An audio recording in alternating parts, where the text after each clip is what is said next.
नमस्कार दोस्तों, आप सभी लोग कैसे? आई होप ऐसा करते हैं आप भी बहुत ही बेस्ट होंगे, ज़बरदस्त होंगे।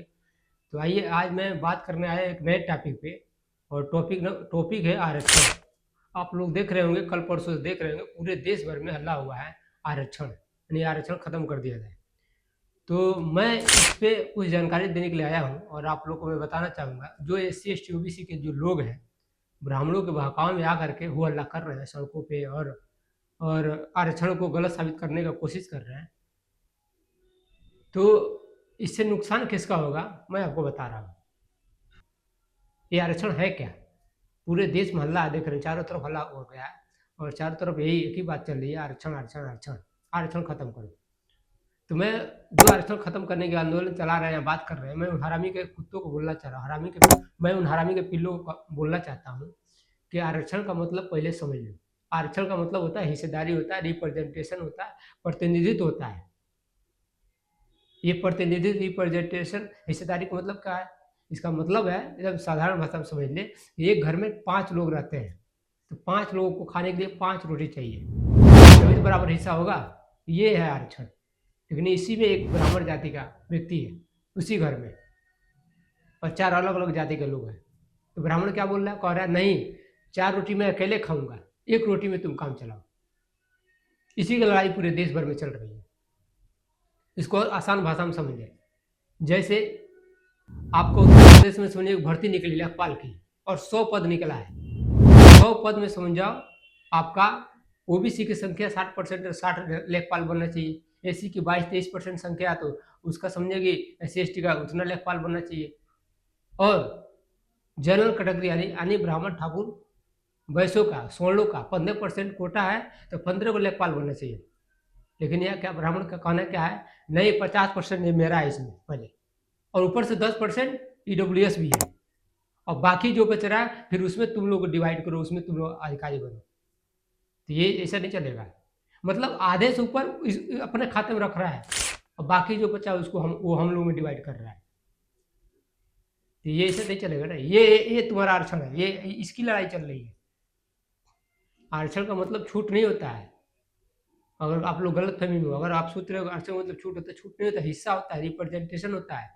अगर आरक्षण खत्म हो गया तो मैं SC ST OBC के जो भी लोग हैं जो विरोध कर रहे हैं, मैं उनको बता देना चाह रहा हूँ कि अगर जो भर्ती निकलेगी, जो किसी भी चीज़ की भर्ती निकल रही है, और SC का ST का OBC का जो उसमें कॉलम आएगा और 100 पद निकल रहा है और आरक्षण खत्म हो गया, तो पूरा 100 का 100 पद समझो जनरल कैटेगरी में होगा, कॉलम में होगा। SC ST OBC के कॉलम में 0-0 होगा, उसमें एक भी पद ही नहीं होगा। जब उसमें एक भी पद ही नहीं आएगा तो तुम फार्म किस में भरोगे? तुम्हारा कोटा ही खत्म, उसमें तुम फार्म अप्लाई नहीं कर सकते, कोई पद ही नहीं है। एक ही पद नहीं, एक भी दो भी कुछ भी नहीं है, उसमें एक भी पद ही निकला है, तो तुम फार्म भरोगे किसमें?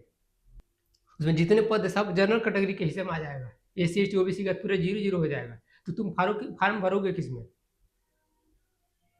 ये ब्राह्मण चाह रहे हैं कि ये समझाओ, ये आरक्षण को खत्म किया जाए। आरक्षण का मतलब प्रतिनिधित्व होता है, हिस्सेदारी होती है। और रही बात आरक्षण कौन खत्म करने की बात कही थी, एक आरक्षण समझिए 4 प्रकार का होता है, जिसमें पॉलिटिकल जो रिजर्वेशन है उसको खत्म करने की बात हुई थी बाबा साहब ने के साथ पुनः पैक्ट जो हुआ था गांधी के साथ, उसी की वजह से आज हमारे देश में दलाल भड़वे पैदा हो रहे हैं।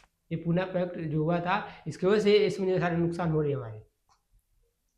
उसको बोला गया था कि 10 साल का आरक्षण रहेगा पॉलिटिक्स में, उसको खत्म कर दिया, 10 साल देखा जाएगा और इसे सुधार होता है तो ठीक है, इसको खत्म कर दिया जाए।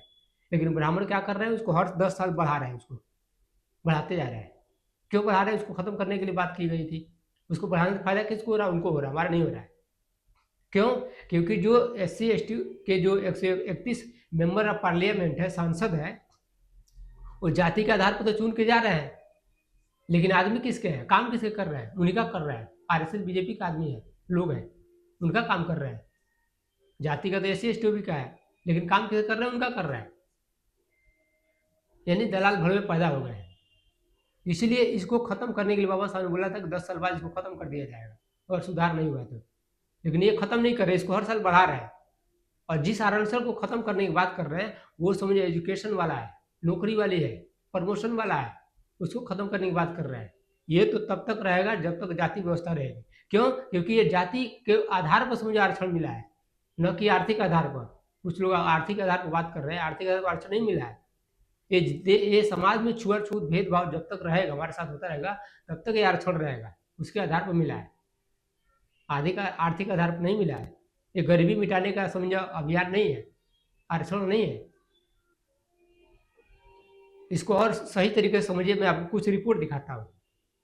जैसे चंद्रशेखर आजाद की वीडियो देखिए। के जज जो हैं उनमें से एक आदमी ने भी शेड्यूल कास्ट की ज़िंदगी नहीं जी, तो उनको एहसास नहीं कि शेड्यूल कास्ट की ज़िंदगी क्या होती है। मैं इसका आपको एहसास करा के बताता हूँ। अगर एक व्यक्ति जिसने 4th क्लास की जॉब जिसको मिली, जैसे सुप्रीम कोर्ट के एक जज ने टिप्पणी की कि भाई उसको दोबारा नहीं मिलनी चाहिए, तो क्या उसका इकोनॉमिक स्टेटस कितना बदला।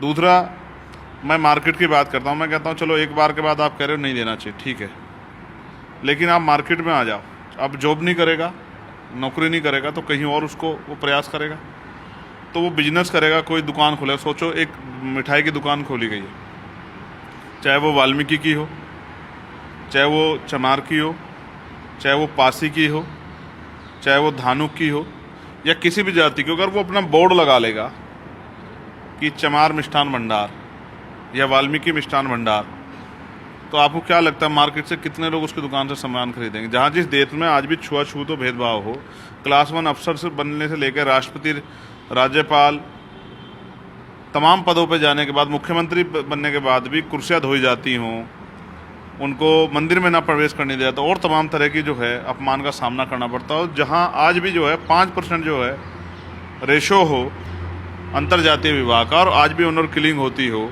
आज भी मूछें रखने पे, घोड़ी पे बैठने पे हत्या होती हो, आज भी जो है बारातें रोकी जाती हों, आज भी मटकी छूने पे हत्या होती, जो 1 साल पहले हुई। ऐसे उसमें अगर आप क्लास की बात करके, क्रीमी लेयर की बात करके इस समाज को तोड़ने का प्रयास करोगे, तो फिर इसका विरोध जो है जायज़ हो जाता है। और भी ये रिपोर्ट देखिए, देखिए डाटा देखिए, ब्राह्मणों का कैसे देश पर कब्जा हो गया। आरक्षण का सबसे ज्यादा फायदा उठाने वाला अगर कोई परजीवी है इस देश में, वह ब्राह्मण समाज जाति का व्यक्ति।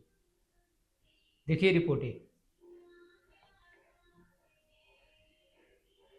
आई होप आप लोग समझ में आया होगा।